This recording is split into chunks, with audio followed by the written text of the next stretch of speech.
Hi there, Casey Healey, Director here at Central 21 Novocastrian in Newcastle, back with you for our Monday wrap, keeping Newcastle investors up to date on what's happening in the current rental market, tips, tricks, strategies to maximise your return on your investment. As always, Nicole Hoare joins me, our investor consultant. Morning, Nick. Good morning. How was your weekend? It was good. 2 games of soccer, two days of sport with Jet, but it was fun. Nice. What are we talking about this week? So in the last 7 days, we actually had 224 tenant inquiries. We had 18 inspections scheduled for the last 7 days. So seven of those were on Saturday. We had 96 tenants registered to inspect.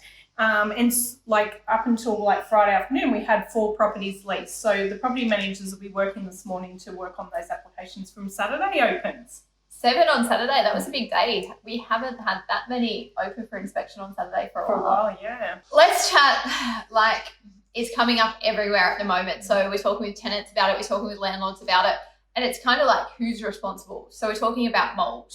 At the moment, the weather conditions are, obviously there's been so much rain. So mould is really rampant in a lot of properties at the moment. So I thought we'd quickly chat on what's tenant responsibility and what's landlord responsibility.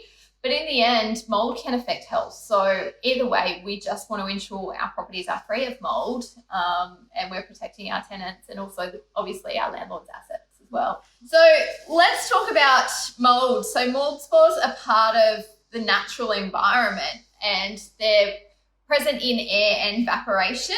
So when moisture conditions are provided right, it becomes that food source for mould to grow.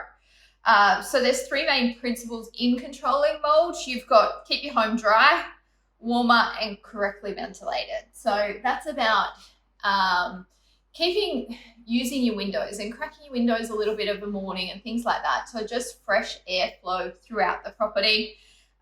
Keeping your home clean from dirt, pet hair and bacteria, because that's kind of the breeding ground for mould, and controlling dampness. So reducing activities that create that high moisture condensation becoming trapped in the home. So that can be gas heaters. Gas heaters are a really big contributor to mould, and also dryers inside properties. So if you are using a dryer inside the home, in the laundry, leave that laundry door open or use your laundry window or something like that, ensuring that you've got some kind of cross ventilation there, letting that hot air escape. Yeah, you want to try and have that open, like external air coming through, just not internal doors. So if you do have that, external option, your window's the external door.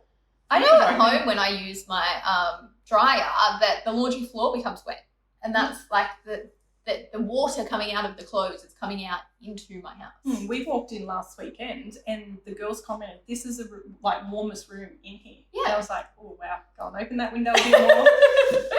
That's it. So there is companies out in the market that really help us identify what's causing the mould. So sometimes it can be unmaintained properties. Sometimes it's leaking gutters or filled gutters, which can contribute. Leaks, water leaks, but then there's also sometimes it's ventilation and the way the tenant's living in the property. So we do work with 2 local companies, Mould Cleaning Australia and Mould Removal Australia, who will give us free reports on your property to establish what's causing the mould, and then they'll also make suggestions of how to prevent it in the future and then cleaning options and treatments for the property. What is landlord responsibility? So under tenancy law, it's keeping that property in reasonable state of repair. So that's the landlord's obligation underneath the Tenancy Act. So it needs to be maintained. So if that mould's caused by lack of maintenance or some type of leak in the property, well, then it's up to the landlord to have that rectified. Tenant's responsibility is to keep the property in a cleanly state, to ensure that there's nothing that's creating that environment for the mould to grow. Tenants have to let us know straight away if there is a problem with mould. It's their responsibility to report the mould to us. And then it's definitely up to us and the landlord to act to rectify that situation. There is a great blog on our website. We'll put a link in the comments today that I actually wrote last year in relation to mould, but that's worth having a read just to go into the final nitty-gritty detail of what is your responsibility and what's tenant's responsibility. because it is a big issue at the moment. So we're actually regularly communicating with our tenants on how to prevent mould in rental properties, just to ensure we're staying on top of it. That's us for Monday. That's us for this Monday. I hope you all have a great week. If you've got an investment property that's not leased that you're looking to purchase, let's have these conversations now about how we can help you maximise your return on investment and work with you to reach your financial goals. I'm Nicole Hoare, investment consultant within our agency. I'm Casey Healey, director here at Century 21. We'll talk with you soon.